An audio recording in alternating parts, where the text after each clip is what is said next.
Ok, hermano, vamos a comenzar el estudio de esta bella obra. Estamos en la página 143, ese regalo, la naturaleza desvelada. Easy sin velo. Tomo 1, capítulo 5, y nos quedamos en la última sección. Analizamos rápidamente lo que eran el alimento de los dioses nórdicos y después la leyenda caldea de Oanes, el hombre pez. Nos quedamos en este subtema, los alquimistas y el alcajés, el disolvente universal. Los alquimistas afirman que la tierra primordial o preadámica, cuando se reduce a su primera sustancia, se encuentra en su segunda etapa de transformación como el agua clara, siendo la primera etapa el alcajés, propiamente dicho. ¿Qué palabra alcajés? Vamos a analizar esto más lentamente. Los alquimistas, que tanto le encanta la alquimia, una vida anterior, ¿quién fue un gran alquimista? Que quiere decir literalmente la química en la naturaleza. Trata de las fuerzas más sutiles de la naturaleza, más sutiles, y de las diversas condiciones en que ellas obran, esas fuerzas, como ellas obran. Los tres misterios de la alquimia, los más buscados son la piedra filosofal, que Elena lo trata mucho, el alcajés, que hoy lo vamos a estar analizando, el disolvente universal y el elixir de la larga vida o la inmortalidad. Son tres enigmas de la alquimia. Los alquimistas afirman que la tierra primordial, la primera tierra, ¿no? O preadámica, antes de Adán, Adán representa una raza, en este caso la tierra preadámica, cuando se reduce a su primera sustancia, esta sustancia es la casa, el Mulapakriti de los orientales, el Bhavavad de los budistas, ocultistas, son las aguas primordiales de la vida, esas aguas. Cuando se reduce a su primera sustancia, esa tierra primordial se encuentra en su segunda etapa, no en la primera, en la segunda etapa de transformación o transmutación como agua clara, en la segunda etapa. Siendo la primera etapa el alcajés propiamente dicho, ese alcajés que es el disolvente universal. Pero en misticismo, que son 7 claves, una clave mística, está el alcajés, es el yo superior, que hablaban, el Atma, Buddhimanas, la unión con que hace que la materia de plomo se transforme en oro. Cuando nos unimos con la triada, nuestra triada, con nuestro sol, con nuestro Dios, se convierte ese plomo en oro, literalmente, ¿no? Es la transmutación ocurrida en la piedra filosofal.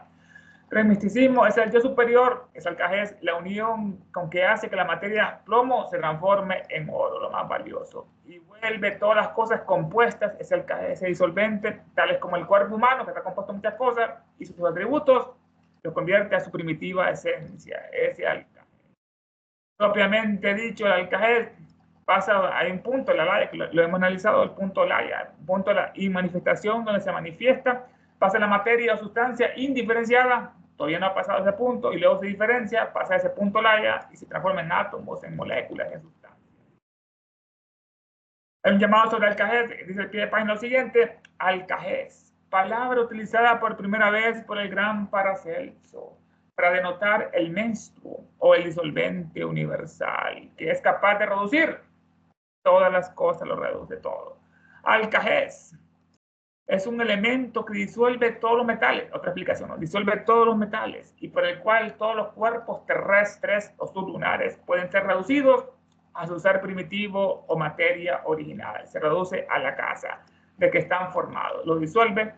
Alcajés es una potencia que obra en las formas astrales. Ahí están los arquetipos, ¿no? El doble etéreo con que se forma el cuerpo físico. Es una potencia que obra en las formas astrales o almas de todas las cosas, capaz de cambiar la polaridad, ese es el secreto, es capaz de cambiar esa polaridad de sus moléculas, y por consiguiente las disuelve, si eran negativos o positivos, las unía y después las invierte y así se separan en los planos astrales y después. El mágico poder del libre albedrío, ahora va a comparar con nuestro libre albedrío, ese mágico poder del libre albedrío, somos los únicos humanos, seres que estamos fuera de esa ley, tenemos pensamientos y decisiones propias, voluntades. El mágico poder del libre albedrío o voluntad libre es el más elevado aspecto del verdadero alcajés, el más elevado. En su aspecto más bajo, ya vimos el alto, es un fluido invisible como el éter, que puede disolver todos los cuerpos. Fluido que está desconocido hoy día para la química moderna. En el futuro se va a descubrir el alcajés. Palabra utilizada por primera vez por el gran Paracelso, lo hemos comentado. Dicen que fue una encarnación previa a nuestra querida Heleno Pasica Lelinka Paracelso. Fue el más grande ocultista de tiempos medievales, Teofastro. Nació en un cantón de Zúrich, en Suiza, en 1493. Fue el más hábil médico de su tiempo, Paracelso, el más hábil, y el más renombrado. Tuvo mucha fama por la curación de casi todas las dolencias, curaba casi todo mediante la utilización, virtud de talismanes que él mismo hacía. Así curaba a las personas con talismanes, con el magnetismo animal, con el mesmerismo que después tuvo otro nombre. Jamás tuvo un amigo el gran Paracelso, todo lo contrario. Estaba rodeado de enemigos, de los cuales los más acérrimos eran los católicos eclesiásticos y sus partidarios. Pacto con el diablo, como Elena, como a todos estos grandes lo acusan con Giordano Bruno, eran pactados. Es cosa muy natural, ¿no? Es cosa muy natural. Fue asesinado por un enemigo desconocido a la temprana edad de 48 años. Es el gran Paracelso, que lo oculta mucho el sistema, el gran médico. Alcajer, palabra utilizada por primera vez por Paracelso para denotar el menstruum o disolvente universal, que es capaz de reducir todas las cosas, lo reduce, que separa las moléculas y las partículas, que hemos visto que cambia la polaridad. Se dice que esta sustancia primordial, el alcajés, contiene dentro de sí mismo la esencia de todo lo que constituye al hombre. No solo tiene todos los elementos de su ser físico, sino incluso el mismo aliento de vida, el mismo prana en estado latente, listo para ser despertado, este alcajés.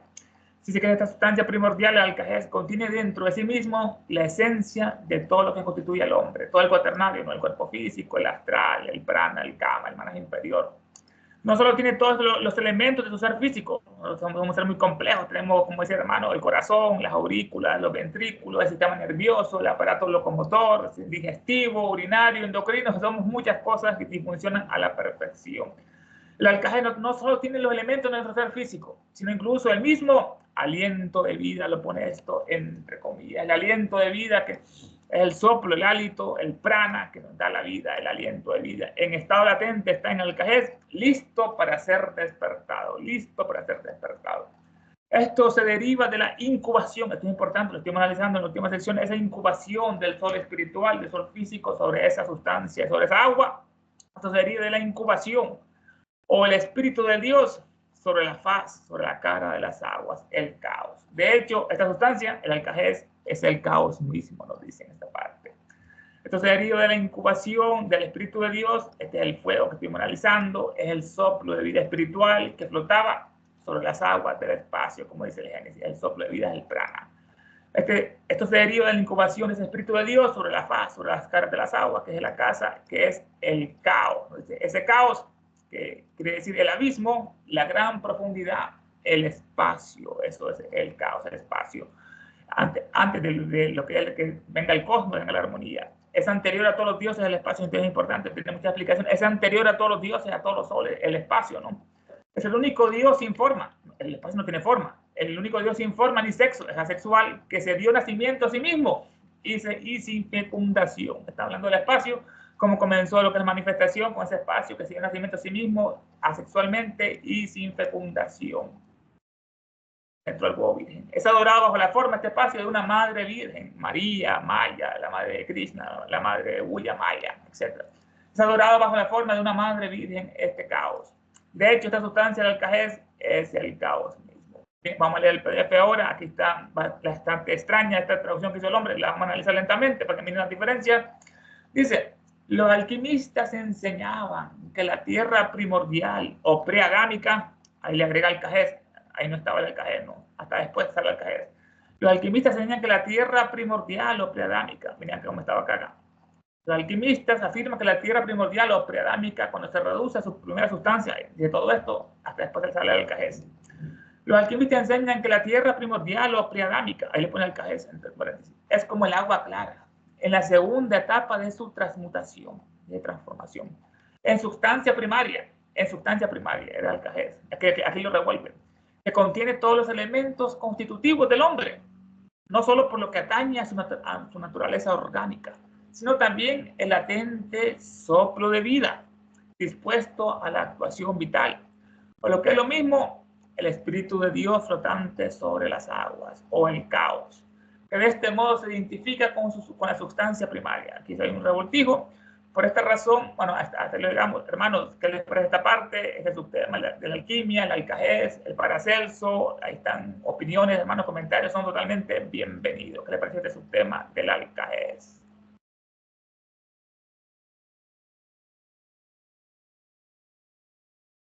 Bueno, pues nos ha explicado bastante en esto, ¿verdad?, sobre el simbolismo y las diferentes aplicaciones de esto que los antiguos, ¿verdad?, o de este término que acuñó Paracelso de Alcaest. Y claro, ¿no?, cuando se leyó del glosario teosófico que para el místico el Alcaest representa el ser superior en uno, entonces uno puede imaginarse que cuando el ser humano llega a ser ese adepto, o sea, uno con el ser universal, ser superior, entonces él puede, cualquier aplicación de lo que aquí nos menciona, de las diferentes aplicaciones del Alcaest, ¿verdad?, de esta, diríamos, esta clave, ¿verdad?, para hacer transmutaciones. Entonces, el místico puede hacer todo eso. Cualquier aplicación queda para el místico porque tiene el conocimiento, tiene el poder de transmutar cosas, de cambiar cosas, de hacer aparecer, de desaparecer, todo eso, ¿verdad? Incluso de hacer crecer árboles de mangos instantáneamente, porque ahí está usando eso, el Alcaest, ese poder, porque él mismo ya es el místico que ha ascendido a través de la escalera, ¿verdad? Esta parte del misticismo, que él tiene los poderes desarrollados, los poderes latentes en nosotros, ¿verdad? Que se habla de los poderes latentes en la naturaleza y psíquicos en el ser humano, que simbolizan a todos los poderes, porque aquí se le mencionó uno de ellos, la fuerza de voluntad, ¿verdad? Si vemos eso como poder o fuerza, que están descritos en la doctrina secreta como las Shaktis o Shaktis, ¿verdad?, que son 7 aspectos de todos estos poderes, y uno es Kriya Shakti y todas estas Shaktis, y uno de esos es el que se menciona aquí, la fuerza de voluntad. Cuando uno se enfoca, dice, cuando alguien se enfoca en un objeto con toda esta fuerza de voluntad y con el conocimiento, entonces eso se puede lograr.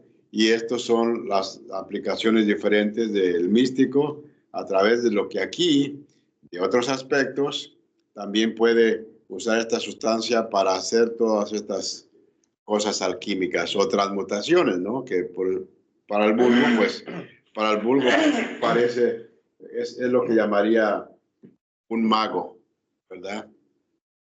Porque en realidad es un mago porque ahora tiene todo el conocimiento. Esa es la magia verdadera, ¿verdad? Que conoce todas las cosas y puede hacer todas estas aplicaciones a través de esto que se llama el Alcaest. ¿Algún comentario? No, ahorita no. Sí, y cuando también, de otro punto de vista, lo del Alcajet, se ven dos formas, ¿no?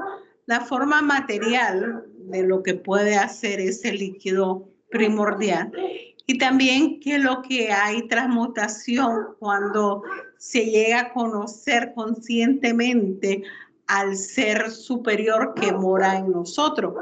Porque si le doy el poder a voluntad para que obre en mí ese ser superior, pues todas las transmutaciones se harán sin necesidad de nada material. Entonces, es lo que Madame Blavatsky siempre nos da, ¿no? Nos da, ok, te voy a enseñar de la forma material porque existe esa sustancia, que es la sustancia primordial, que tiene en sí todo el germen de todo lo que va a ser y es en el universo entero. A su vez, el ser superior tiene la potencialidad de ser y transformar cualquier ser materialista en un ser superior y transformar, vaya la redundancia, todo lo material en algo sublime, si la palabra es aceptada, la parte subliminal del ser humano. Solamente alguien más que desea participar o continúa don Ernesto. Escojan. Si no hay más, proseguimos, proseguimos suena marimba, prosígueme. Ahí, hermano, proseguimos. Vamos con el subtema. Paracelso, creador de homúnculos. Sí, Paracelso, a partir de estas palabras, a partir de esto, Paracelso afirmó ser capaz de fabricar sus homúnculos. Este es un leitmotiv muy importante. Los homúnculos se estudian mucho en ocultismo. Paracelso, a partir de esto, de todo lo que hemos estudiado, el cajés, el agua, el soplo, el sol, la incubación, el fojar. A partir de esto, Paracelso afirmó ser capaz de fabricar sus homúnculos. Son pequeños estos seres humanos hechos artificialmente, engendrados del esperma viril, sin ayuda del organismo femenino, nos dice el Glosario Teosófico, sin ayuda del útero. Son un hecho en la alquimia, un hecho, y muy probablemente lo serán también en la química futura, un hecho en la química. Estos diminutos seres homúnculos tienen forma humana y son de naturaleza gaseosa o etérica. Gaseosa etérica, ajá. Incorpóreos, no tienen cuerpo físico, pero están dotados de inteligencia, tienen manas, tienen el fuego del cerebro, el fuego de la mente, son los homúnculos, que se tratan mucho en ocultismo, o los homúnculos.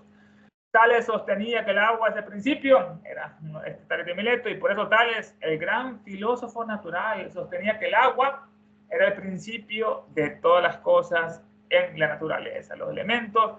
Tales nació en el 624 a.C., era un gran filósofo, matemático, físico, legislador, astrónomo griego.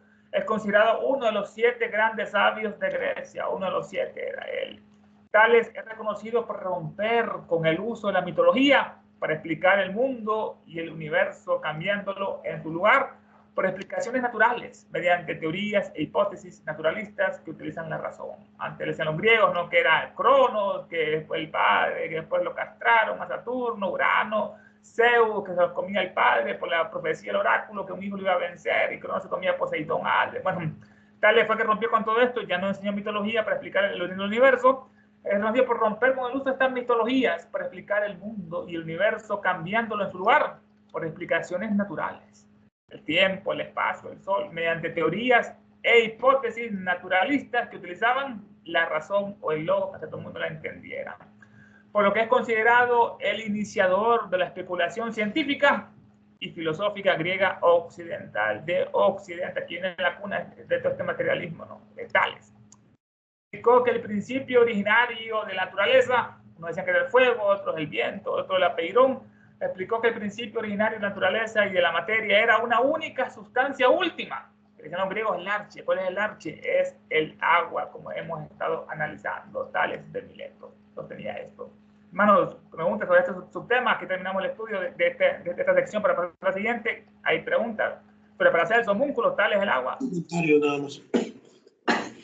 Adelante, Luis.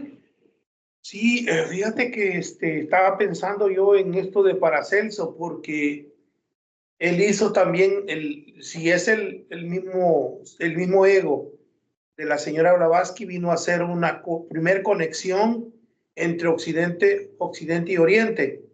Puso las ideas y en práctica también muchas de sus teorías que él hablaba. Por ejemplo, él habla de los homúnculos, habla también de los elementos de la naturaleza y lo probó en los experimentos que él hizo con la cuestión de la medicina. Pero como que quedó, si es el mismo ego de la señora, entonces vino a finalizarlo con la señora, el trabajo que ya había hecho práctico, lo vino a hacer práctico teórico ya cuando él encarnado como la señora vino a terminar el trabajo. Ese era el único comentario que tenía, nada más. Sí, lo que si vemos lo que son, lo que han sido y lo que son los homúnculos, la definición lo ponen, dice, como seres humanos pequeños, popularizado en la alquimia en el siglo XVI y en la ficción del siglo XIX. Históricamente se ha referido a la creación de un ser humano en miniatura y completamente formado. El concepto tiene raíces en la personificación así como en los folclores y tradiciones alquimias anteriores. O sea, se dice, porque en uno de los escritos, que los homúnculos eran por cuando un hombre iba a ser ahorcado o estaba siendo ahorcado y el semen caía y lo mezclaban con una rama, mala rama, por ahí va el nombre, algo de una rama. Mandrágora, ¿no? Esa, ¿cómo se llama? Mandrágora. Esa misma, mandrágora. Luis sabe todo, mandrágora. Y lo mezclaba con lodo y churrum, se hacía un ser humano pequeño. Y hay también muchas simbologías o dibujos del tiempo de Paracelso que habla de eso. Yo me puse a pensar cuando estaba leyendo sobre los homúnculos, y también se habla de un hombre pequeño que le llevaba carta al señor Sinet y le decía, Nimai, no le decía Nimai, ok, le decía, no muchachito, no le hagan muchas preguntas al que le vaya la carta porque no es un ser completo, entre comillas, ¿no? Y a su vez, no sé por qué también cuando dice que el hombre es hecho de barro en la Biblia, que nosotros somos hechos de barro, y Churrún le dio el soplo, pero ahí viene el soplo también de lo que está manoseado por el soplo de la vida, ¿no? El aliento de la vida. Pero a lo que voy es que mucho se habla de los homúnculos con la mezcla del barro y otra cosa, y en la Biblia hace exactamente, dice, el hombre hecho de barro. Entonces no sé si tendrá una relación con esto de los homúnculos o no tiene nada que ver. Es una pregunta que tiro al aire. Adelante, Roberto me va a contestar. Bueno, una de las muchas interpretaciones puede ser, yo lo entiendo, es que el hombre de barro se refiere a las primeras razas que fueron producidas por los pitris, porque era de su imagen antes de que tuvieran la mente, manas. El soplo de vida se refiere cuando entonces manas es activado. Por ende, antes de eso es el hombre de barro, porque es la materia, ¿verdad? De sí mismos emana, ya sea que ellos proyectaban o emanaban o como sea, de su propia forma los pitris. Y todo eso, claro, en la Biblia se dice barro, ¿verdad? O tierra u otra palabra. Y por ende, el soplo de vida es eso de que se despierta la mente. Es una forma, es una interpretación, hay muchas más. Fíjate que curiosamente el sueño del rey, ¿cómo se llamaba? Salomón. No, el de Babilonia, Nimrod. Nimrod, sí. El sueño de él, del rey, es curiosamente una imagen que le presenta en el sueño, la interpretación que dio Daniel. Nabucodonosor era el rey, disculpa. Nimrod era el hijo de él. Nabucodonosor, el rey Nabucodonosor soñó con una estatua y dice que su cabeza era de oro, sus manos eran de plata, su pecho era de bronce, sus piernas eran de madera, creo, y lo último, los pies eran de barro, fíjate. El sueño que le interpretó Daniel. Y ahí está en Daniel, ahí está la explicación, qué es lo que significa todo eso. Pero sale curiosamente esto del barro. Bueno, fíjate, ¿qué nombraste? Barro. Sí, barro, madera. Madera. Cobre. Cobre, plata. Plata y oro. Y oro. Ahí hay 5 elementos, ¿verdad? Puede ser la formación del ser humano. ¿Cómo se constituyó el ser humano en su constitución? ¿Cómo se llamaba ese sueño? Al menos el sueño de Nabucodonosor. Al menos en el sueño de este señor, sí. ¿verdad? Sí. La estatua. Sí.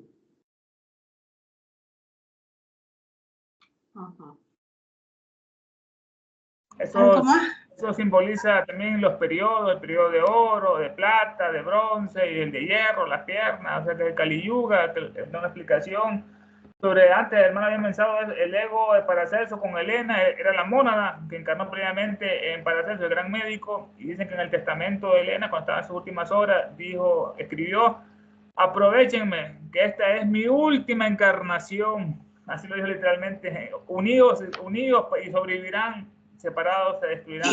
Esta es mi última encarnación. Entonces, lo otro, hermana, del hombre de barro, el hermano lo ha comentado, que son distintas explicaciones. Sabemos que el Génesis fue tomado de culturas caldeas, de la doctrina secreta, que era universal anteriormente. Ahí se habla de los fracasos que hubo con el Popol Vuh. Hubieron fracasos. Primero el hombre era de madera, se quemaba, el hombre era barro, se derretía con la lluvia, hasta que en la quinta hicieron ya con el hombre del maíz, en este caso, en ellos. Y aquí, bueno, para analizar la parte, hermano, esta parte, por esta razón, se aseguraba Paracelso desde el PDF que era capaz de formar homúnculos. Y el insigne filósofo Tales decía que el agua es el principio de todas las cosas de la naturaleza. Entonces pasamos al siguiente subtema, hermano, dice que es el caos primordial, sino el aéter. Importante, en el otro dice éter, aquí es aéter, una gran diferencia, aéter y el éter. ¿Qué es el caos primordial, sino el aéter? ¿Qué es el caos primordial, sino el éter? Nos dice el éter moderno, no como lo reconocen nuestros científicos, sino tal como lo conocían los antiguos filósofos mucho antes de la época de Moisés. El éter, con todas sus propiedades misteriosas y ocultas, que contiene en sí mismo los gérmenes de la creación universal, los gérmenes como el cárgano.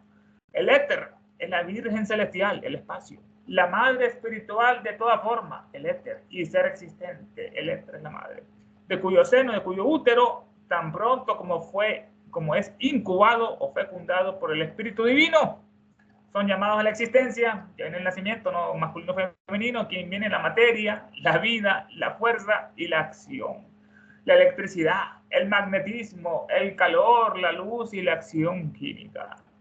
Son tan poco comprendidos incluso ahora que nuevos hechos amplían constantemente el alcance de nuestros conocimientos. Vamos a estas palabras.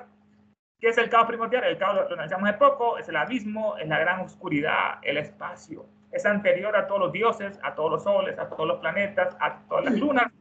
Es el único Dios sin forma ni sexo que se dio nacimiento a sí mismo y sin fecundación. Es adorado bajo la forma de una madre virgen, ese caos primordial, y que es sino el aéter, entre los antiguos, era la divina sustancia luminífera que impregna todo el universo, muy distante de lo que es aéter.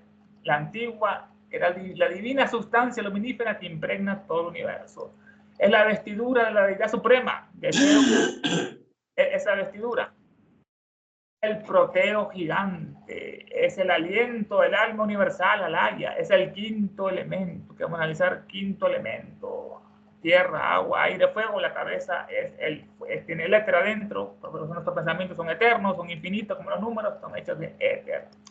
¿Qué es el caos primordial sino el aéter? El éter moderno, no como lo reconocen nuestros científicos, sino tal como lo conocían los antiguos filósofos mucho antes de la época de Moisés. Ese éter moderno ya no es aéter, este es el éter. Esto no es ni acá. Hermano, si pueden cerrar el micrófono, hermano, cuando hablan ahí, la abren, por favor. Dice, no es ni a casa ni es luz astral el éter. Es un agente material. Importante, ¿no? Es un agente material, ni a casa ni luz astral. Medio de gran elasticidad, el éter, y extrema sutileza que llena todo el espacio, incluso llena el interior de los cuerpos sólidos. El medio de transmisión de la luz y el calor, así como se transmite la onda sonora por el aire, ¿no? Así también la luz y el calor se transmiten por este éter, es el medio transmisor de luz, este es el éter moderno. El éter moderno no como lo reconocen nuestros científicos, sino tal como lo conocían los antiguos filósofos mucho antes de la época de Moisés. Moisés, nos dice allá en el Eusebio Teosófico, no existió, es otro invento judío, ¿no? Es una copia de Sargón y Baco, una copia del gran Sargón de Babilonia y Baco de Grecia. Estos son más antiguos y narran la misma historia, lo pusieron en el río, tuvo 2 madres, volvió el agua en sangre, las plagas, no luchó contra un rey, contra Faraón, en aquel caso, estuvo en el monte Nisa o Sinaí, abrió el Mar Rojo, todo lo hizo Sarcón y también lo hizo Baco, él tomó los judíos. Moisés en este caso, si analizamos, era un demonio que hizo pacto con el diablo Jehová, es un pacto satánico. Al hacer el pacto, él, dice la Biblia literalmente que roció sangre sobre el pueblo de Israel. Cuando bajó del Sinaí, después dice este pacto, roció sangre, esto es satanismo. Y comenzó otra maldición a este pueblo de los judíos. La gente los adora porque el mundo está invertido, adoran a los diablos y no saben que son los meros demonios de esos Jehová o Alá en este caso. Así que tal como lo conocieron el éter, como los filósofos antiguos lo conocieron mucho antes de la época de Moisés, el éter, con todas sus propiedades misteriosas y ocultas, que contiene en sí mismo el éter los gérmenes de la creación universal. Aquí vamos a analizar el mito del arca de Noé. Noé tampoco existió, era otro, era Gilmanes o era Deucalio en griego. Esta arca, bueno, este éter contiene en sí mismo los gérmenes de la creación universal. Lo mismo pasa cuando hay un periodo de manifestación, sus símbolos del arca, el diluvio. Después de un periodo comienza el apocalipsis, la destrucción total, la desintegración, el Mahapralaya. Luego comienza otra vez el amanecer, la formación del universo o sistema solar o un planeta. Se necesita para ello los gérmenes universales, estamos hablando, los gérmenes universales etéricos. Es como el arca, ¿no? Que están adentro de todo, ¿no? Que todos los animales tienen su ADN, su genética, de todo esto, para repoblar el planeta, la galaxia, todo el universo. Este es otro símbolo, el arca Noé, literalmente. Contienen sus propiedades misteriosas y ocultas, el éter, que contiene en sí mismo los gérmenes, dentro del arca están los gérmenes, no los animales, de la creación universal. Elena lo dedica a otro estudio en lo que es el tomo cuarto español sobre esa arca. La creación universal, el éter, la Virgen celestial, el espacio, no virgen que se fecunda a sí mismo, es la madre espiritual del espacio, no es la madre espiritual de toda forma y ser existente. El espacio es la madre del sol, del planeta, de la luna, de los átomos, de todas las cosas, etcétera, y de todo ser existente, también ese espacio donde nos movemos y tenemos nuestra existencia. Es el padre de los minerales, las plantas, de los animales, los humanos, los ángeles, los devas, etcétera.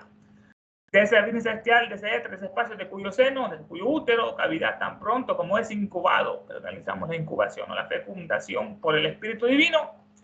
Este es el sol, el Espíritu Divino es el sol espiritual, es el Fohat, que la hermana estuvo comentando, el Fohat, la fecunda, es el rayo que traspasa el huevo virgen, dice la estancia, ¿no? En el libro de Cian, es el rayo que fecunda el huevo virgen del espacio, el Purucha, el Hiranyarva.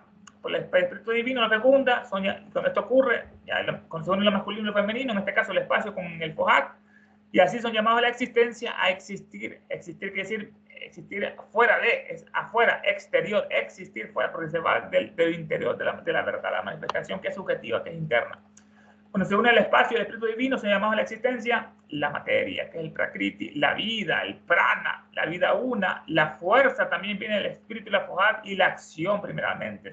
Cuando se unen los dos, comienza todo, ¿no? Materia, vida, fuerza y la acción, espíritu. Y también vienen los hijos de Fohat, la electricidad, el magnetismo, el calor, la luz, la acción química, que es la fuerza de cohesión de la materia, que la mantiene unida, esos enlaces covalentes. Todos estos son tan poco comprendidos, incluso ahora que nuevos hechos amplían constantemente el alcance de nuestros conocimientos. Dice el PDF acá, que está bastante extraño, ¿qué es el caos primordial sino el éter? Ya decía aéter, no este éter. ¿Qué es el caos primordial sino el éter de los físicos modernos, tal como lo conocieron los filósofos antiguos mucho antes de Moisés? El caos es el éter de ocultas y misteriosas propiedades que contiene en sí mismo los gérmenes de la creación universal, el éter, ¿no? El éter es la Virgen celeste, madre espiritual de todas las formas y seres existentes, de cuyo seno, fecundado por el Espíritu Santo, aquí le agregó Espíritu Santo, el Espíritu Divino, fecundado por el Espíritu Santo, surgen a la existencia la materia, la fuerza, la vida y la acción. A pesar de los recientes descubrimientos que van ensanchando los límites del saber humano, todavía se conoce muy incompletamente la electricidad, el magnetismo, el calor, la luz y la afinidad química. Hermano, ¿qué les parece este subtema sobre la casa, sobre este éter universal, el aéter, el caos primordial? Adelante, Roberto. Sí, no, muy buena explicación de todo esto. Y por supuesto, aquí en esta parte, ¿no?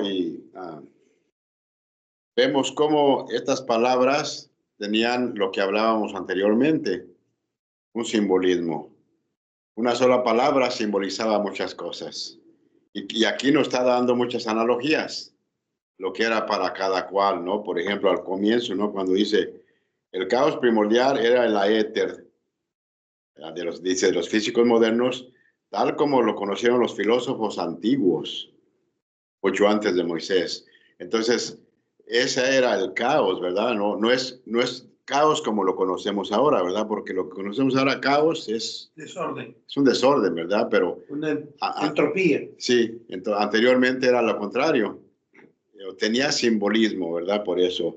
Y por eso dice que, y claro, aquí como ya lo marcó, no lo notó Ernesto, ¿verdad?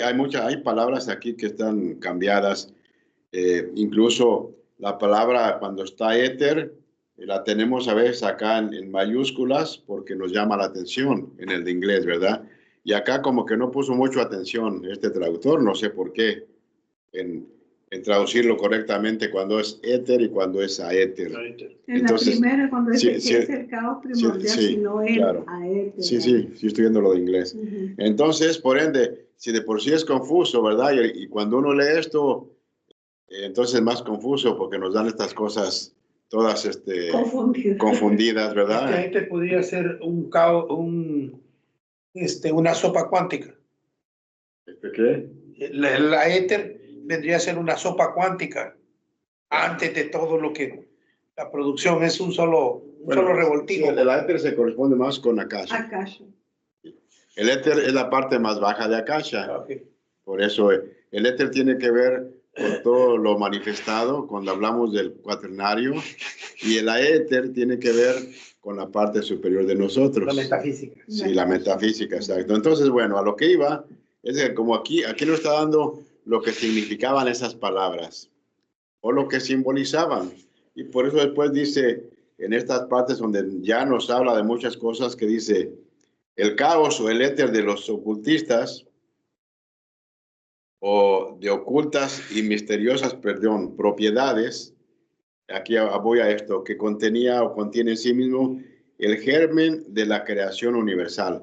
Entonces, aquí nos está hablando todavía de antes de que exista el ser humano, antes de que existan los mundos, por decir algo, pero va en ese orden, porque luego si seguimos leyendo, y luego dice, entonces, es la Virgen Celeste, de un punto de vista, y pone estos nombres porque en algunos escritos se usa la Virgen, ¿verdad? La Virgen María, la Virgen Celeste. La Virgen Inmaculada. Dice, Madre espiritual de todas las formas y seres, ¿verdad? Todavía como la Madre, todo lo que está en el prototipo, diríamos, el prototipo de todas las formas y seres. Y luego dice, cuyo seno, una vez, la matriz, ¿verdad? El seno, la matriz, que es fecundado por el Espíritu Santo, en este caso, entonces de ahí surge a la existencia. Ahora sí, viene a la existencia la materia, la fuerza, la vida y la acción. Entonces, ¿cómo nos da ahí una escala, verdad? Diríamos, de desenvolvimiento de lo que es, lo que simbolizaba la palabra éter, y luego aéter primero y luego éter, y luego cómo se va desenvolviendo hasta llegar a la vida y a la acción, en este caso, ¿no? En fin, a eso iba, ¿no? Aparte de lo que ya mencionó Ernesto. Esta explicación que está dando allí bota la teoría de la aparición espontánea. Que los científicos dicen que, algunos científicos, no todos, sí. Hay unos científicos que se van por el lado de la aparición espontánea, que todo apareció de repente. Esto lo está explicando de una manera más amplia, pero con explicaciones lógicas, que ha sido un proceso evolutivo del desenvolvimiento del universo. La otra es lo del Big Bang, que tampoco no tiene ninguna base. O sea, los científicos que muestran esta idea, toda base lógica del Big Bang, que de repente explotó algo y que de ahí empezó a producir todo. En este caso no, porque esta es ciencia esotérica, es más comprensible, por lo menos para mí, pues, más comprensible, porque es un proceso evolutivo de creación de las cosas que se han ido dando, ¿verdad? Gradual, exactamente. Eso era todo, Roberto.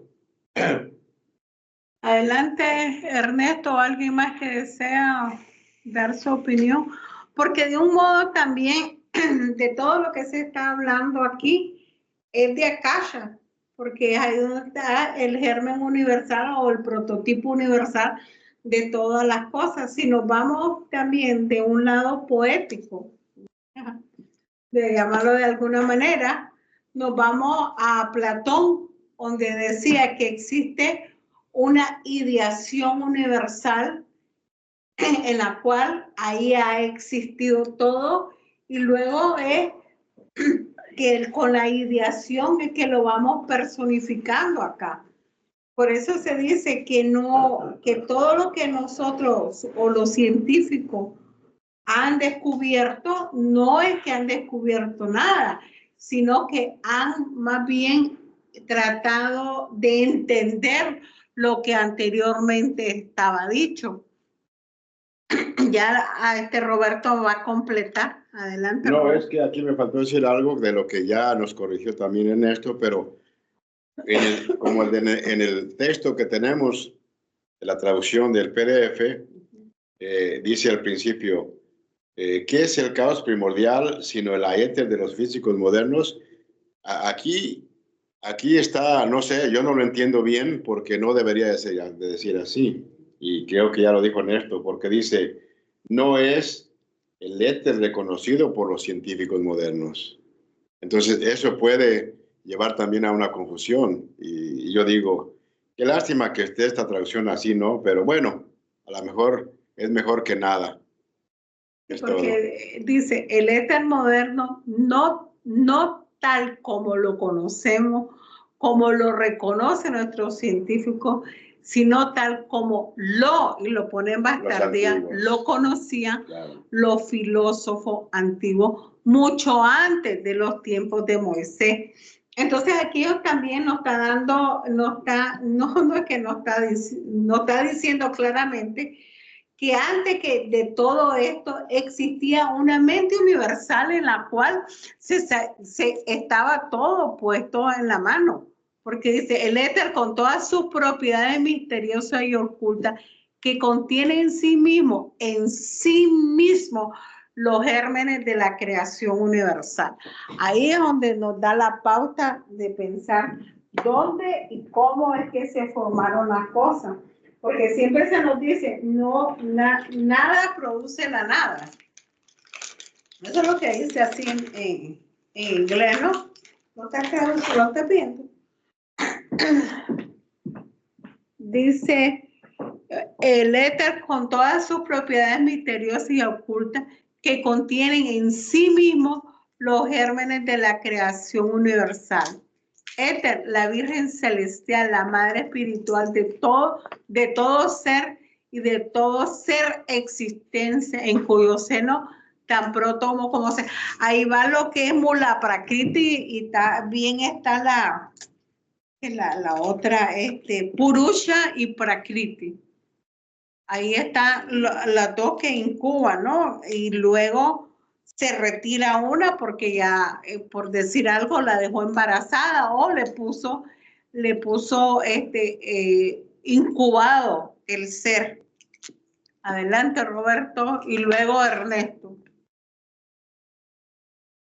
No, también aquí cuando estaba leyendo que dice fecundada por el Espíritu Santo, dice el Espíritu Divino. El Espíritu Divino. Que es muy diferente al Espíritu Santo del cristianismo. Aquí en la de inglés dice el Espíritu Divino. Sí, el Espíritu de aquí. Creo que Ernesto lo dijo también, sí. Era dice, todo, gracias. Espíritu Santo dice. No. Adelante, Ernesto, o alguien más que desea. Una cosita más. Una cosita más, Ernesto. Porque hablamos de alquimia, ¿por qué se usa los dos símbolos estos del plomo y del oro? La transmutación del plomo en oro. Y es porque el oro, cuando es un oro puro de 28 quilates, 24 quilates, cuando lo amalgamas y quieres recuperar la cantidad de oro, te da exactamente la cantidad que tú le has puesto de oro y tira lo demás. Nada más, eso era lo único que iba a decir. Gracias. Solo un comentario, hermano. Antes mencionaste algo interesante, la generación espontánea. Ella lo estudia en la doctrina secreta. Más adelante está eso que está comentando. La generación espontánea, como decían antiguamente los científicos, pon un calcetín sucio, un poco de queso, y ahí aparecerá espontáneamente un ratón. Esto es como que pasa de un plano al otro, ¿no? Está en el plano de las ideas, como decía Platón, el mundo de las ideas, que es el mundo arquetípico, son el plano astral o planos espirituales, y ahí se van densificando y se van materializando los otros planos físicos más groseros, la materia. Y el subtema último dice, el misterioso poder del éter, ese gigante proteico. Seguimos con el éter. ¿Quién sabe dónde termina el poder de este gigante proteico, el éter? ¿O de dónde viene su misterioso origen? ¿Quién, queremos decir, que niegue el espíritu que obra en el éter y hace evolucionar a partir de él todas las formas visibles? Qué importante, ¿no? La evolución de todas las formas visibles. El éter es tarea fácil demostrar que las leyendas cosmogónicas de todo el mundo se basan en el conocimiento de los antiguos, de aquellas ciencias que se han aliado, que se han ligado en nuestros días para apoyar la doctrina de la evolución, que también estuvimos comentando, y que investigaciones futuras pueden demostrar que estaban mucho mejor familiarizados que nosotros, los sabios antiguos, con el hecho de la evolución misma, abarcando tanto los aspectos físicos como espirituales, que ahí está la historia. Que comparado con nosotros ahora, para los antiguos filósofos la evolución era un teorema universal, una doctrina que abarcaba el todo y un principio establecido, mientras que nuestros evolucionistas modernos solo pueden presentarnos teorías meramente especulativas, con teoremas particulares, sino totalmente negativos. Vamos a analizar esta palabra.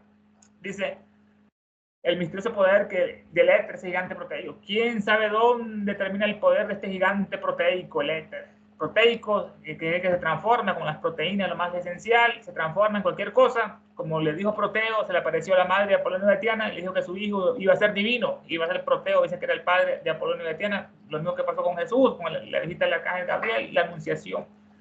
El éter, que este es el quinto elemento que lo hemos mencionado. Abajo tenemos dos piernas, hay dos elementos abajo, que es la tierra y el agua. Dos elementos arriba, que son las manos, el aire y el fuego, y el más poderoso la cabeza, que está el éter. Termina la palabra eternidad, éter, de eterno, que será visible en la próxima ronda, no dicen los maestros, el éter, que estamos en la cuarta, en la próxima ronda será visible, así como nosotros miremos las nubes, así va a ser el éter visible en la próxima ronda en la siguiente humanidad. El éter. ¿O de dónde viene su misterioso origen? Viene de Fohat, como dijo la hermana, es el origen de este éter, es el hijo de la jerarquía septenaria, como dice la estancia cuarta y la quinta. ¿Quién, queremos decir, que niegue el espíritu que obra en el éter? Ese espíritu que obra en el éter, ese fojano que obra en el éter y hace evolucionar a partir de él toda la forma visible. Él las evoluciona, todas esas cosas, a partir de él. Como dice Fojat, imprime sobre la materia como leyes universales. Fojat es el puente que une lo inmanifestado con la manifestación, es el puente, es el cerebro que une la materia y el espíritu. ¿Quién, queremos decir, que niegue el espíritu que obra en éter y hace evolucionar a partir de él todas las formas visibles? Todo viene del éter a casa.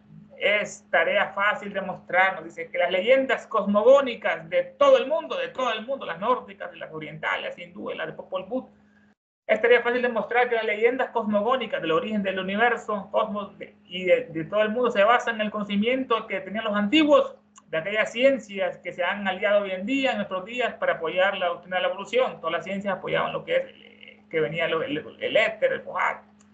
Y que investigaciones futuras pueden demostrar que estaban mucho mejor familiarizados los antiguos que nosotros con el hecho de la evolución misma. Todas las ciencias trabajan con esta evolución misma, abarcando tanto los aspectos físicos, que es lo único que es la materia un día, está moteada, solo tiene una mano y un pie, solo abarca los aspectos físicos, así como los espirituales, como hacían los antiguos, tenían los dos, que comparado con nosotros ahora. Para los antiguos filósofos, la evolución era un teorema universal. Esa evolución es el desarrollo de órdenes superiores de seres a partir de órdenes inferiores. Es la evolución, todo evoluciona.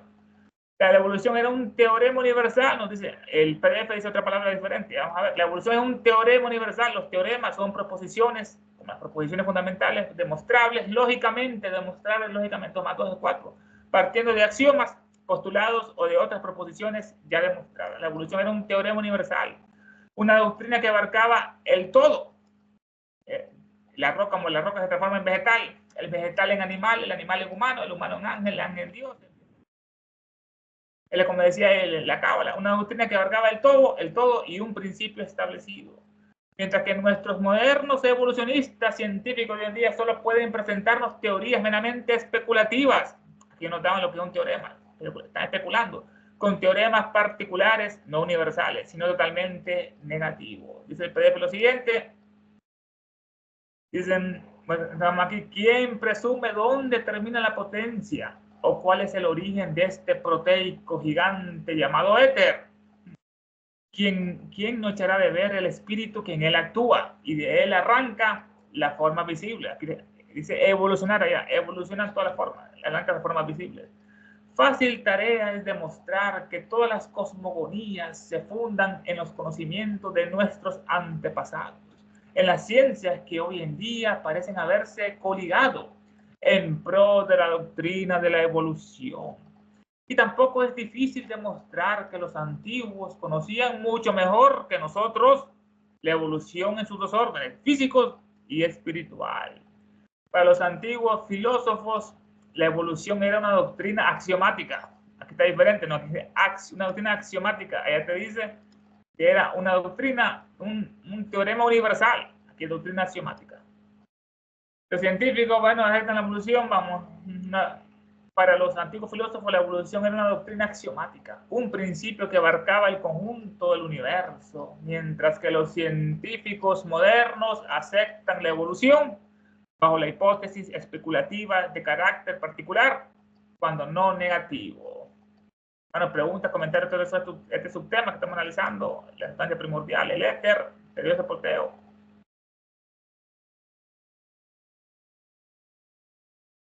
Luis, tenía una pregunta, pero no sé si está dentro de lo que estamos estudiando, porque ahorita que mencionaste el teoremas axiomáticos, axiomas, esto se usaba mucho en la escuela de Pitágoras. Él usaba mucho la matemática con los teoremas axiomáticos. Y la pregunta así directa es, ¿por qué se dice que Dios geometriza? Esa sería la pregunta clave que yo doy. A ver si puede sacar algo allí, o cualquiera de ustedes. ¿Por qué dice que Dios geometriza con respecto a los teoremas axiomáticos? Gracias. Esa interesante pregunta, hermano. Eso como estudiamos la matemática, es la ciencia perfecta, infinita, ilimitada, con que el creador o los creadores, los ángeles, los boines, estos dianes planetarios, dianes Giovanni, hicieron todo el universo. Esto quiere decir que todo está geometrizado. Vivimos en una esfera, digamos, los cuerpos sólidos, los sólidos pitagóricos de Platón, estos cuerpos que representan los 4 elementos, lo que son lo que es el fuego, el agua, el aire, la tierra, son elementos geometrizantes. Nosotros estamos hechos de geometría, se estudia mucho lo que son los números, que hay una cábala de números en las pulgadas, en los dedos, en los índices, que está la fórmula de la pirámide, que tiene las mismas conexiones del macrocosmos con el microcosmos. Las pirámides son todo de geometría. Si vemos la Tierra un poco más alto de un plano de un avión, vemos cómo están todos los rectángulos, todas las propiedades perfectamente geometrizadas.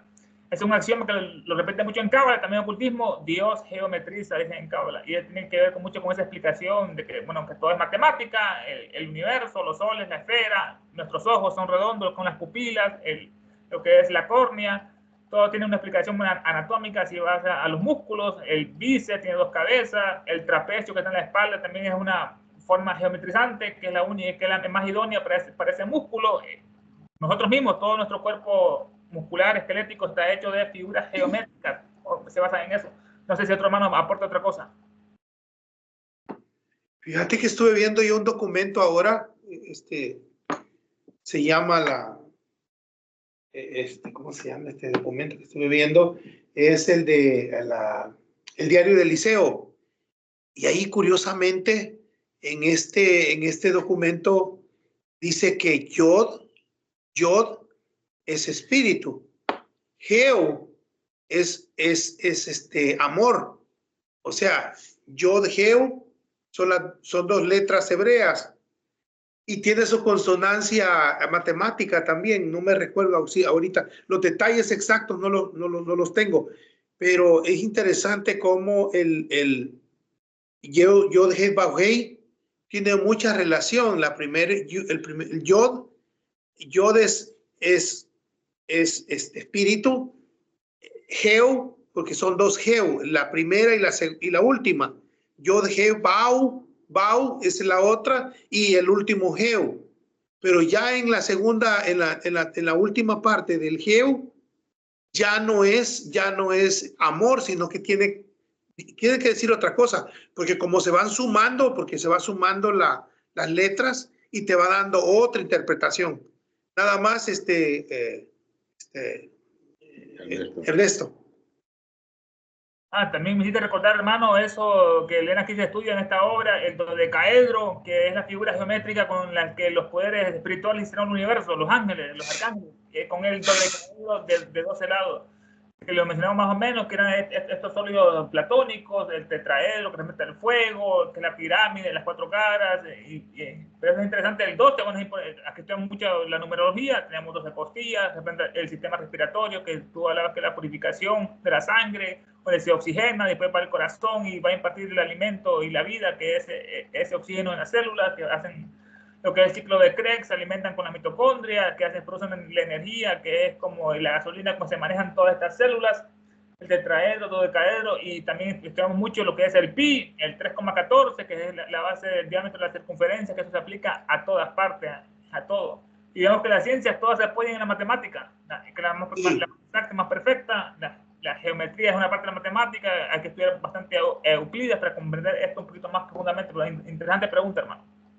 Aurícula y ventrícula son las dos, la vena que entra la sangre intoxicada, y por la aurícula entra y por la ventrícula sale ya limpio. Eso era todo.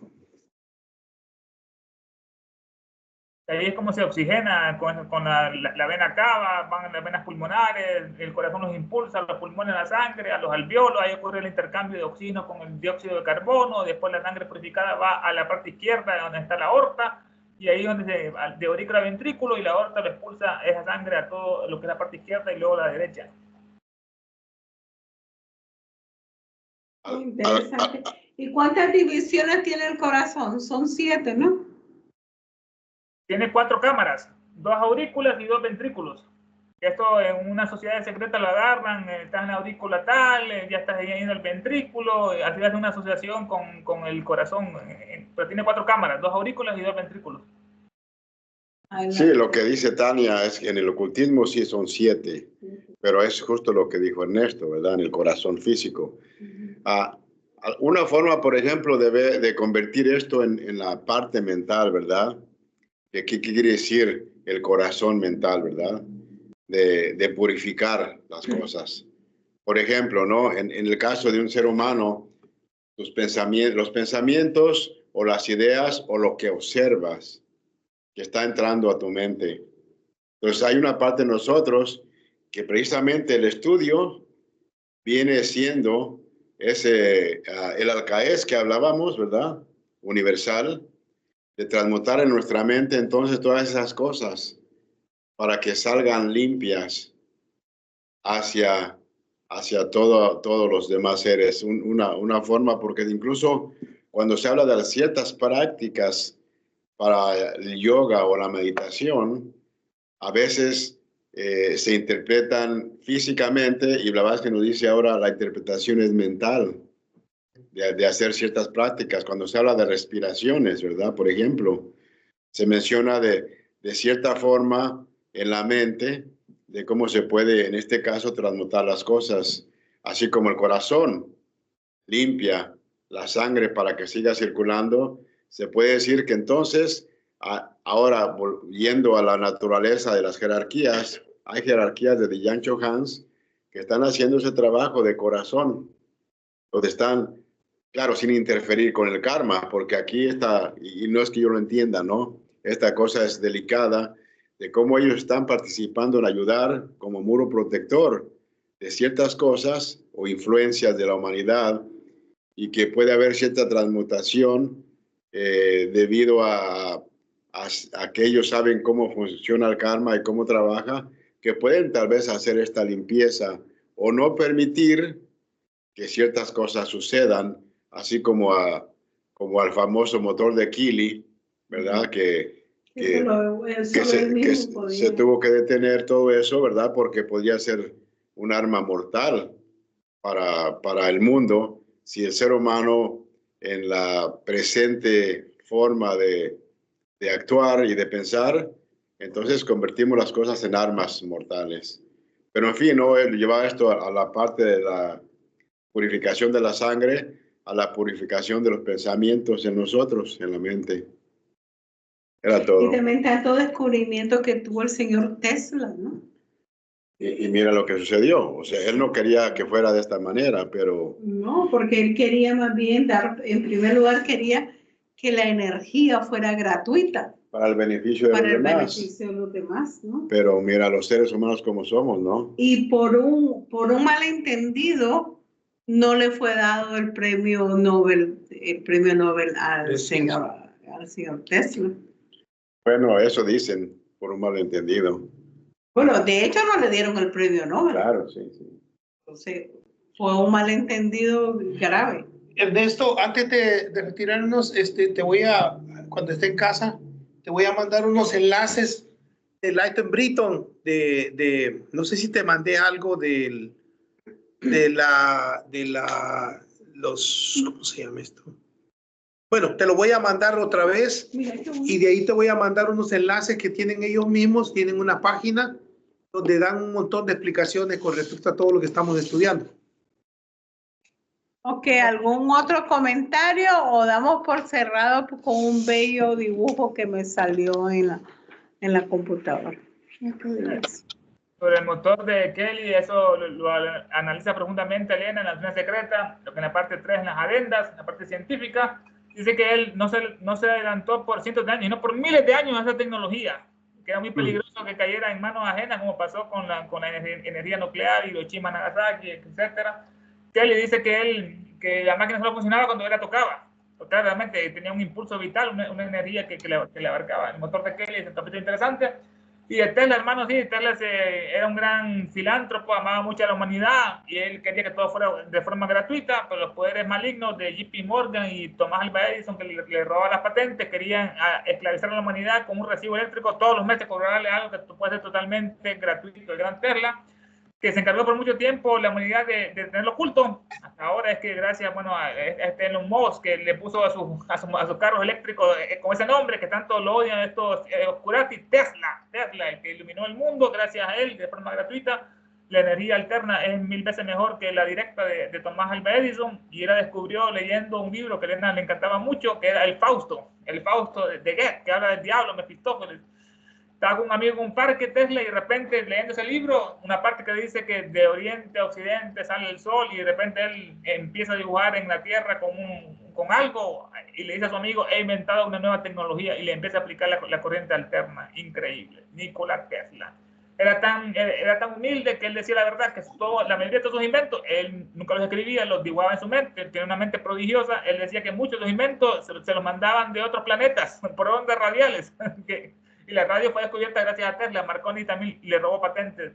Él lo decía muy sencillo, que eran información que le mandaban de otros planetas al gran Nikola Tesla. Y él iba mucho al Tíbet también, era muy espiritual, iba al Tíbet en una parte, y por eso que el mundo occidental no le dio los premios Nobel en este caso, porque actualmente ellos premian a lo que es, a lo mediocre, como le dieron a García Márquez, le dieron a Vargas Llosa de Perú, unos premios Nobel que nunca jamás lo merecían, pero era para que la masa leyera sus tonteras y nunca descubrían la verdad, como este camino que nos muestra el sol de nuestra querida Elena. Gracias, Ernesto. Bueno, cerramos con esta idea de Ernesto. ¿Algún otro comentario? Si no, muchísimas gracias por haber participado. Gracias, Joana, Anita, Ernesto, por supuesto. Y aquí se encuentra don Luis Roberto y yo. Buenas Pasen buenas noches. Buenas noches a todos. Buenas noches, excelente clase, muchas gracias.